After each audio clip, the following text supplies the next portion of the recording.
అందరికీ నమస్కారం. సఖీ కార్యక్రమానికి స్వాగతం, సుస్వాగతం. జీవితంలో కొన్ని సంఘటనలు, కొన్ని విమర్శలు చాలా మందిని మానసికంగా కుంగదీస్తాయి. ఇతరితర సమస్యలన్నీ తెచ్చిపెడుతూ ఉంటాయి. ప్రతికూల ఆలోచనలకు దారితీస్తాయి. విజయం సాధించాలన్న కోరిక తగ్గిపోతూ ఉంటుంది. పనిలో ఉత్సాహం చూపలేరు. ఆ సమయంలో కంగారు పడి లక్ష్య సాధనలో తప్పులు చేస్తూ ఉంటారు. అలాంటప్పుడే ధైర్యం కావాలి. జీవిత లక్ష్యాన్ని గుర్తు తెచ్చుకుని ముందుకు సాగాలి. అప్పుడే కోరుకున్న రంగంలో మహిళలు విజయం సాధిస్తారు. సరే, ఈ కార్యక్రమం చూసేస్తారా? మళ్ళీ మాట్లాడుకుందాం.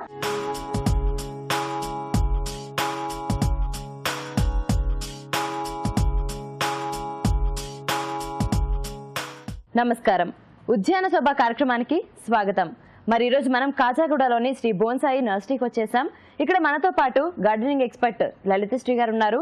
మరి ఈ రోజు గార్డెనింగ్ కి సంబంధించి ఏం తెలియజేస్తున్నారో వారిని అడిగి తెలుసుకుందాం. నమస్కారం లలిత గారు. నమస్తే అండి. ఎలా ఉన్నారు? బాగున్నాను. మీరు ఎలా ఉన్నారు? చాలా బాగున్నాను. మరి ఈ రోజు మా సక్కులకు గార్డెనింగ్ కి సంబంధించి ఏం తెలియజేయబోతున్నారు?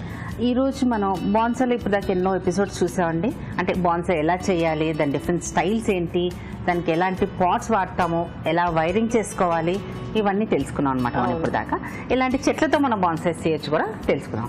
ఇప్పుడు మనం అంటే బాన్సాయి టర్మినాలజీ నేర్చుకున్నాం. అంటే బాన్సాయి టర్మినాలజీ అంటే అసలు బాన్సాయిలో కొన్ని వర్డ్స్ యూజ్ చేస్తాం. లైక్ టేపరింగ్ కానీ, నెబారీ కానీ, రామిఫికేషన్ కానీ, అలాంటి వర్డ్స్కి దాని అర్థాలు ఏంటి, టేపరింగ్ అనేది ఈరోజు నేర్చుకున్నాం అనమాట. అంటే బాన్సాయిలో టేపరింగ్ అర్థం ఏంటి, బాన్సాయిలో టేపరింగ్ అంటే ఏంటి, అది ఈరోజు చూద్దాం మనం. ఓకే మ్యామ్, అసలు టేపరింగ్ అంటున్నారు కదా, అసలు టేపరింగ్ అంటే ఏంటి? అంటే చాలా మందికి టేపరింగ్ అంటే తెలియదు. అండ్ దీనిలో మనం ఎలా యూజ్ చేస్తాం బోన్సాయిలో, అదొకసారి చెప్పండి. తప్పకుండా అండి. Tapering is nothing but thickness అది బాటమ్. అంటే ఒక చెట్టు సెలెక్ట్ చేస్తున్నప్పుడు ఇప్పుడు మనం ఇక్కడ చాలా చెట్లు చూస్తున్నాం అండి. ఈ చెట్లు చూస్తున్నప్పుడు మనం ఈ థిక్నెస్ ఎట్లా సెలెక్ట్ చేసుకోవాలి? బాటంలో థిక్నెస్ ఉండాలి. అంటే చెట్టు మొదలవుతున్నప్పుడు ఒక టేపరింగ్ అనేది ఏంటంటే thickness at the bottom and thin at the top. పైకి వచ్చేతలకి థిన్ కావాలన్నమాట. కింద ట్రంక్ లైన్ దగ్గర, మొదలు దగ్గర లావుగా ఉంటాన్ని, లావు నుంచి చిన్నగా సన్నగా పోటాన్ని మనం టేపరింగ్ అంటాం అనమాట. ఈ టేపరింగ్ అనేది మనం బాన్సాయిస్లో ఎక్కువ చూస్తాము. ఎందుకంటే bonsais is nothing but trees in a tree. ఆ వృక్షాలను మనం చూస్తున్నప్పుడు కింద మొదలు ఎట్లా లావుగా ఉంటుంది, మొదలు లావుగా ఉండి పైకి వెళ్ళేటప్పుడు చిన్నగా వెళ్ళిపోతుంటుంది అనమాట. అంటే సన్నగా అవుతుంటుంది. అది మనం డిపిక్ట్ చేయటాన్ని ఈ flow of the trunk line or movement of the trunk line, దాన్ని మనం టేపరింగ్ అంటాం అనమాట. ఓకే మ్యామ్, టేపరింగ్ అంటే అర్థమైంది. మరి బోన్సాయిలో అసలు టేపరింగ్ ఎలా తయారు చేసుకోవాలి అండ్ ఎలా చేసుకోవాలి అసలు? బాన్సాయి అంటే మీకు ఇంత ముందాక చెప్పినట్టు బాన్సాయిలో మనకు ఆ థిక్ ట్రంక్ లైన్, ఆ టేపరింగ్ అంటేనే కింద మొదలు లావు రావటం, పైకి వెళ్ళేతలకి సన్నగా ఉంటాన్ని మనం టేపరింగ్ అంటాం. The movement of the trunk line. ఇప్పుడు ఫర్ ఎగ్జాంపుల్ నాకు ఇక్కడ చెట్టు ఉంది. నేను selection first easy most thing is selection of the plant. మనం మంచి టేపరింగ్ కావాలంటే ఒక బాన్సాయి చూడగానే మంచి టేపరింగ్ ఉండాలి. టేపరింగ్ అంటే ఆ మూమెంట్ ఆఫ్ ది ట్రంక్, ఆ ట్రంక్ ఆ మూమెంట్ రావాలి, మంచి టేపరింగ్ ఉండాలంటే first and easy most thing is ఆ చెట్టే అలా సెలెక్ట్ చేసుకున్నాం. ఇప్పుడు మీరు ఇక్కడ చూస్తే ఈ చెట్టు కింద లావు మొదలు ఉంది. దీన్ని వైరింగ్ చేసాం అనమాట. మనం చిన్న ఉన్నప్పుడు ఎప్పుడైనా వైరింగ్ చేసుకుంటాం. ఈ బ్రాంచెస్ చూడండి ఎలా అంటే అలా బెండ్ చేసుకుంటాను అనమాట. చిన్న ఉన్నప్పుడే అది వంగుతుంది. మొక్క వంగంది మానే వంగుతుందా, అలానే మనకి ఈ బ్రాంచెస్ అన్ని చిన్న ఉన్నప్పుడే నేను వైరింగ్ చేసి పెట్టుకున్నాను. చూడండి, వైరింగ్ వల్ల నాకు ఎక్కడ పడితే అక్కడ తిరుగుతుంది అనమాట. ఎక్కడ ఏ పొజిషన్ కావాలో ఆ పొజిషన్కి వస్తుంది. సో ఈ వైరింగ్ ద్వారా నేను మంచి థిక్ ట్రంక్ లైన్ ఉన్న ప్లాంట్ సెలెక్ట్ చేసుకున్నాను. సో మనకి బాన్సాయిలో టేపరింగ్ ఇంపార్టెంట్ కాబట్టి, movement of the trunk line important కాబట్టి, ఆ థిక్ బేస్ అండ్ సన్నగా పైదాకా పోవటం ఇంపార్టెంట్ కాబట్టి అలాంటి ప్లాంటే నేను సెలెక్ట్ చేసుకున్నాను.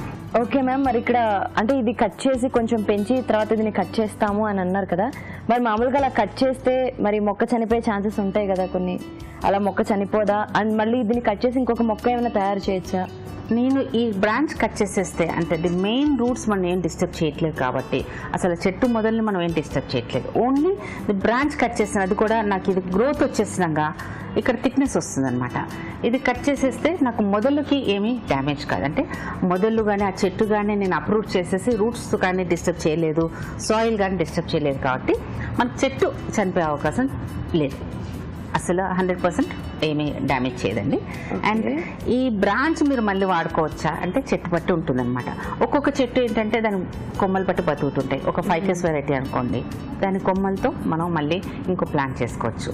ఈ ప్లాంట్ దిస్ ఇస్ ఫెరలోనియా లుసిడా అండి, మినియేచర్ వుడ్ యాపిల్, వెలగ చెట్టు, మినియేచర్ వెలగ చెట్టు అనమాట, వుడ్ యాపిల్. ఈ చెట్టు కొమ్మలతో బతుకుతాయి అనమాట. ఓకే. సో కొన్ని బ్రాంచెస్తో బతికితే ప్రాపగేట్ చేయొచ్చు, కొన్ని బ్రాంచెస్తో ప్రాపగేట్ చేయం. సో ఈ బ్రాంచ్ రిమూవ్ చేసినాక this I can't use it అనమాట. ఓకే మ్యామ్, నిజంగా ఈరోజు మా సఖీ ప్రేక్షకులకి టేపరింగ్ గురించి చాలా చక్కగా తెలియజేసినందుకు ధన్యవాదాలు. చూసారు కదా, ఇది ఇవాల్టి మన ఉద్యాన శోభ కార్యక్రమం. మళ్ళీ నెక్స్ట్ ఎపిసోడ్ లో కలుసుకుందాం. అంతవరకు సెలవు, నమస్కారం. గెలుపు పునాది పోరాటమే అంటారు వ్యక్తిత్వ వికాస నిపుణులు. నిర్దేశించుకున్న లక్ష్యం వ్యక్తిగతం కావచ్చు, గెలిచేదాకా పోరాడాలనే భావనతో ముందుకెళ్తేనే ఎలాంటి విజయమైనా వరుస్తుంది. చాలా మంది లక్ష్యం గురించి సమగ్ర అవగాహన పెంచుకున్నాకే పని మొదలు పెడదాం అనుకుంటారు, కానీ పని చేసుకుంటూ ముందుకు పోతే అవగాహన అదే వస్తుందంటున్నారు నిపుణులు. సరే, మరి ఇప్పుడు ఈ కార్యక్రమం చూసేస్తారా? మళ్ళీ మాట్లాడుకుందాం.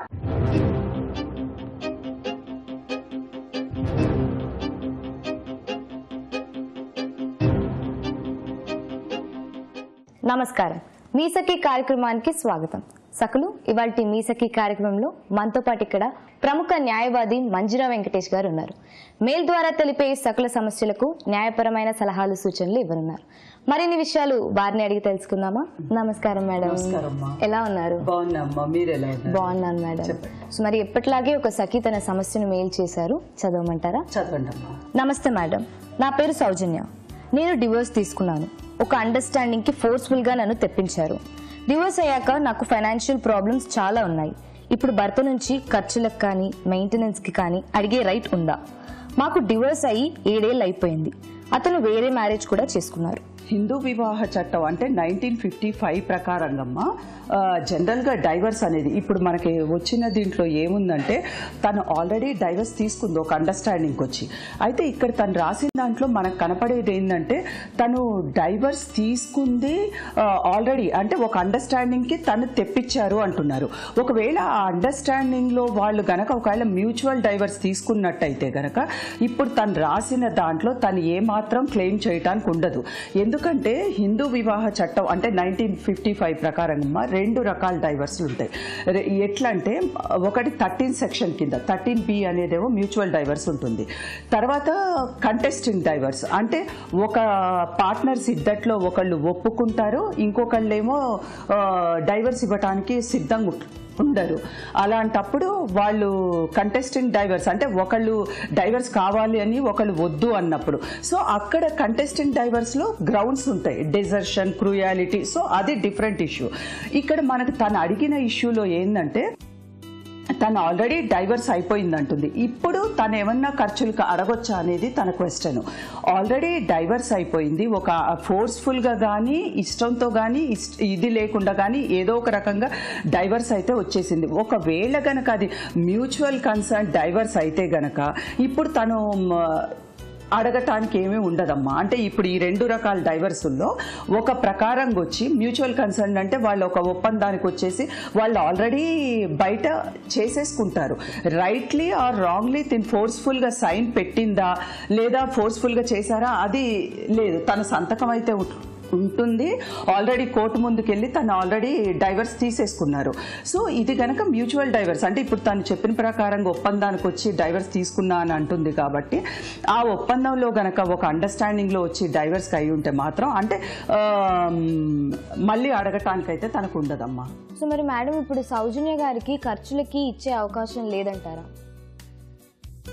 అంటే ఇంకిప్పుడు చాలా తక్కువ అవకాశం ఉందమ్మా. ఎందుకంటే లేనట్టే ఇప్పుడు ఒకవేళ తను గనక మ్యూచువల్ డైవర్స్లో ఇప్పుడు ఇందాక మనం చెప్పిన ప్రకారంగా ఫస్ట్ ఒక్కొక్కసారి ఏమవుతుందంటే అమ్మా వీళ్ళల్లో కూడా స్టార్టింగ్ మ్యూచువల్ డైవర్స్కి ఎందుకు వస్తారంటే విడిపోతే చాలు ఇంక ఈ గొడవలు ఎందుకు, నాకు అసలు ఏ ఫైనాన్షియల్ వద్దు అని. తర్వాత లైఫ్ గడిచే కొంది వాళ్ళకి ఫైనాన్షియల్ అంటే డిఫికల్టీస్ ఉన్నప్పుడు అంటే ఫైనాన్షియల్ సపోర్ట్ లేనప్పుడు లేకపోతే తర్వాత ఇంకేమన్నా ప్రాబ్లం వచ్చినప్పుడు అడగొచ్చా అంటారు. కానీ అప్పటికే ఆల్రెడీ ఒకవేళ మ్యూచువల్ డైవర్స్లో అయితే ఇంకేమీ క్లెయిమ్ చేయడానికి ఉండదమ్మా. ఆల్రెడీ అండర్స్టాండింగ్కి వచ్చి ఇంకా ఆల్రెడీ కంటెస్టింగ్ డైవర్స్లో కూడా డైవర్స్ అయిపోయి ఉంటుంది, టైం కూడా బాగా 7 years అయిపోయింది, ఆల్రెడీ మ్యారీడ్ కాబట్టి కొంచెం ఛాన్సెస్ అయితే చాలా తక్కువే ఉంటాయమ్మా, రావనే చెప్పొచ్చు. ఎప్పుడైనా కానీ అమ్మా ఇలాంటి విషయాలకు వచ్చినప్పుడు ఫస్ట్ డైవర్స్ కానీ పోతున్నప్పుడు అమ్మాయి కానీ అబ్బాయి కానీ ఒకవేళ అమ్మాయి కూడా పోతున్నప్పుడు ఫస్ట్ తనకేం కావాలి అనే క్లియర్ మైండ్తో వెళ్ళాలి. అంటే తనకు ఫైనాన్షియల్ సపోర్ట్ ఫ్యూచర్ దాకా ఆలోచించాలి. పిల్లలు ఉంటే పిల్లల గురించి ఆలోచించాలి. ఫస్ట్ థింగ్ తనకేం కావాలి, ఇప్పుడు ఎవరో చెప్తే వాళ్ళ మాటల్లో వెళ్ళే కంటే కూడా because she has to lead her life. కాబట్టి తనకు ఫైనాన్షియల్ సెక్యూరిటీ ఎంత ఉంది, ఫ్యూచర్ ఎంత కావాలి, సో ఏది అడిగితే బాగుంటుంది. సో ఇవన్నీ తెలుసుకున్నాకనే ఏ స్టెప్ అయినా వేస్తే బాగుంటుందమ్మా. సౌజన్య గారి సమస్యకు చక్కని సలహా సూచనలు ఇచ్చినందుకు ధన్యవాదాలు. చూశారుగా సకులు, ఇది ఇవాల్టి మీ సఖి కార్యక్రమం. తిరిగి మరో కార్యక్రమంలో మళ్ళీ కలుద్దాం. అంతవరకు సెలవు, నమస్తే. ఎంచుకున్న రంగం గురించి కనీస అవగాహన ఉంటే చాలు. ప్రతి విషయాన్ని తెలుసుకోవాలనే ఉత్సాహం ఉంటే చాలు, అవగాహన సులువుగా వచ్చేస్తుంది. అలాగే నిర్ణయాలు తీసుకోవడానికి వెనుకాడకూడదు. ఫలితం గురించి ఎక్కువ ఆలోచించకుండా చాలా సందర్భాల్లో నిర్ణయం తీసుకోవడమే కీలకం. నిర్ణయాల్లో వేగం ఎంత ముఖ్యమో స్పష్టత, వ్యూహం కూడా అంతే అవసరం. వాటికి సమన్వయం తోడైనప్పుడే దారి సుగమం అవుతుంది అంటున్నారు నిపుణులు. సరే, మీకోసం అందమైన కార్యక్రమం సిద్ధంగా ఉంది, చూసేయండి. మళ్ళీ మాట్లాడుకుందాం.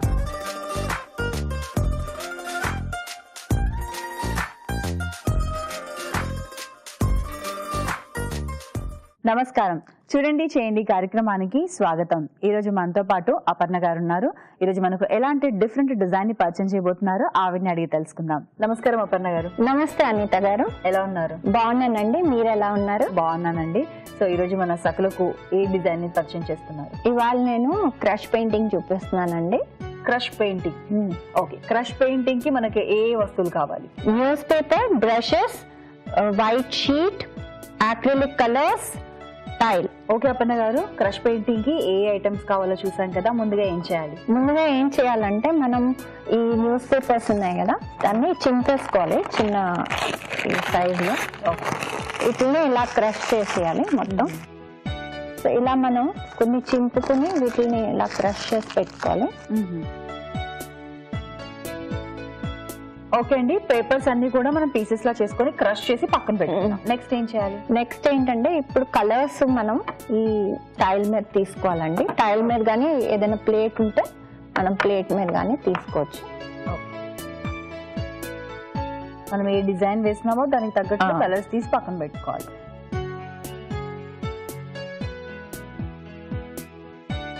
సో ఈ విధంగా ఇప్పుడు ఈ పేపర్ తీసుకున్నాం కదా, ఇది క్రష్ చేసినప్పుడు మనం దీంతో ఇలా కలర్, బ్రష్ బదులు మనం దీంతో కలర్ తీసుకుంటున్నాం.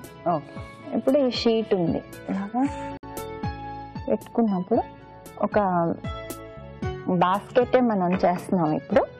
సో బాస్కెట్ మనం డ్రా కూడా చేసుకోవచ్చు, దీంట్లో ప్రాబ్లం లేదు. ఓకే,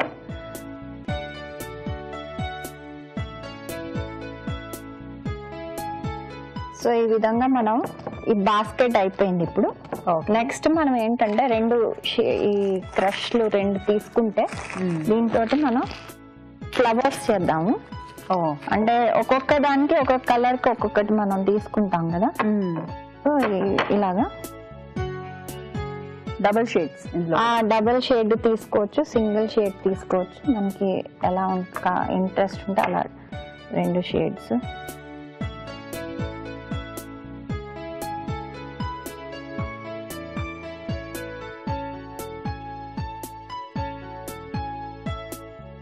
సో ఈ విధంగా మనం ఇది చేసిన తర్వాత ఫినిషింగ్స్ మాత్రం కొంచెం ఇలాగా మనం వీటికి ఇచ్చేయచ్చు. లీవ్స్ కింద కావాలంటే లీవ్స్గా ఇలాగా. ఇదంతా ఏంటంటే కొంచెం మనం ఇమాజినేషన్ వాడుకుంటే దీంట్లో ఇంకా బాగా వస్తుంది. ఇలాగా సో ఇలాగ మనం ఒక బాస్కెట్ ఆఫ్ ఫ్లవర్స్ చేసేని ఇంకా కూడా ఇలాగా మనం ఏదైనా క్రియేట్ చేసుకోవచ్చు దీంట్లో. చాలా బాగుంది. యానిమల్స్ చేయొచ్చు, సీనరీస్ చేయొచ్చు, ఫ్రూట్స్ చేయొచ్చు. ఓకే, మనం డ్రా అంటే ఒకసారి అవుట్ లైన్ మొత్తం డ్రా చేసుకున్న తర్వాత కూడా మధ్యలో ఇంప్రెషన్ లాగా మనం పేపర్ ఇవ్వచ్చు. పిల్లలు ఈజీగా ఇది చెయ్యొచ్చు. కలర్స్ ఏంటంటే బ్రష్ అక్క లేకుండా ఇలాగా క్రష్ చేసి ఈ పెయింటింగ్ ఈ టెక్నిక్ తో కూడా వాళ్ళకి ఒక కొత్త ఎంజాయ్మెంట్ అన్నమాట. అది ఫ్రీ టైంలో, ఖాళీ టైంలో ఇలాంటివి చేయొచ్చు. సో మరి ఇలా చేసిన పెయింటింగ్స్ ఏమైనా మీరు తెచ్చారా? తెచ్చానండి, చూపిస్తాను. చాలా బాగున్నాయండి. చాలా డిఫరెంట్ డిజైన్స్ అనేవి చేసుకోవచ్చు. మనం ఇంతకుముందు చూసినట్లుగా మీరు ఒకసారి ఇంప్రెషన్ లాగా తీసుకోవచ్చు, అవుట్ లైన్ వేసిన తర్వాత చేయొచ్చు, లేదంటే ఒకసారి మనం క్రష్ పేపర్ తో డిజైన్ వేసుకున్న తర్వాత పెయింటింగ్ చేసిన తర్వాత కూడా చివరిలో అవుట్ లైన్ వేయచ్చు అండి, లాస్ట్ లో కూడా వేయచ్చు, లేకపోతే ముందు కూడా వేసుకోవచ్చు, వాళ్ళకి ఎలా కావాలో అలా చేసుకోవచ్చు. అండ్ జనరల్లీ ఏంటంటే స్పెషల్ గా స్కూల్స్ లో కూడా ఏమైనా పెయింటింగ్ కాంపిటీషన్స్ అవి జరిగినప్పుడు కూడా పిల్లలు ఈజీగా డ్రాయింగ్ రాని వాళ్ళు కూడా ఇలాంటి టెక్నిక్స్ తో ప్రైజ్లు కూడా విన్ అవ్వచ్చు. అవునవును, ఇది కొత్త టెక్నిక్ అండి, వాళ్ళు వాడచ్చు ఇది. ఓకే, చాలా బాగుందండి. డిజైన్స్ కూడా చాలా అందంగా ఉన్నాయి. మరి చాలా సింపుల్ గా ఈజీ టెక్నిక్స్ తో ఆ పేపర్ క్రష్ తో ఎంతో అందమైన పెయింటింగ్స్ వేసుకోవడం సకలందరికీ వివరించారు. ధన్యవాదాలు. ధన్యవాదాలండి.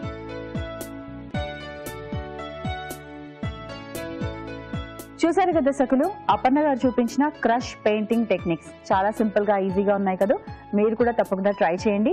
మీకు కూడా ఇలాంటి డిఫరెంట్ ఆర్ట్ కావచ్చు, క్రాఫ్ట్ కావచ్చు, డిజైన్స్ కావచ్చు, పెయింటింగ్స్ కావచ్చు, ఏవి తెలిసినా కూడా సకులకు నేర్పించాలంటే సింపుల్ గా ఒక కాల్ చేస్తే సరిపోతుంది. మా నెంబర్ 04023556540. చూసారు కదా దర్శకులు, ఇది ఈనాటి మన చూడండి చేయండి. మరొక అందమైన ఎపిసోడ్ లో మళ్ళీ కలుద్దాం. అంతవరకు సెలవు, నమస్కారం. ఈ ప్రపంచంలో ఏ రంగంలో విజయం సాధించాలన్నా మొదటగా కావాల్సింది ఓర్పు, పట్టుదల. చేయాలనుకున్న పని కోసం ఎంతటి కష్టమైనా పడగలిగే శక్తి. వీటన్నిటికీ మనోనిబ్బరం తోడైతే దేన్నైనా సొంతం చేసుకోవచ్చు. లక్ష్య సాధనలో ఎదురయ్యే సమస్యలకు భయపడకుండా సానుకూల దృక్పథంతో ముందుకు సాగితే విజేతగా నిలవచ్చు అంటున్నారు నిపుణులు. మహిళలు ఈ విషయాల్ని అర్థం చేసుకుని తమకు ఇష్టమైన రంగాల్లో విజయం సాధించాలని మనం కోరుకుందాం. ఈ కార్యక్రమంపై మీ అభిప్రాయాల్ని, సూచనల్ని మాకు రాసి పంపించాలనుకుంటే మా చిరునామా సఖీ, ఈటీవీ, రామోజీ ఫిల్మ్ సిటీ, హైదరాబాద్ 501-512. మా ఇమెయిల్ ఐడి sakhi@etv.co.in. మా ఫోన్ నంబర్ 04023556540. తిరిగి రేపటి సఖీలో మళ్ళీ కలుసుకుందామా? అంతవరకు సెలవు, నమస్తే.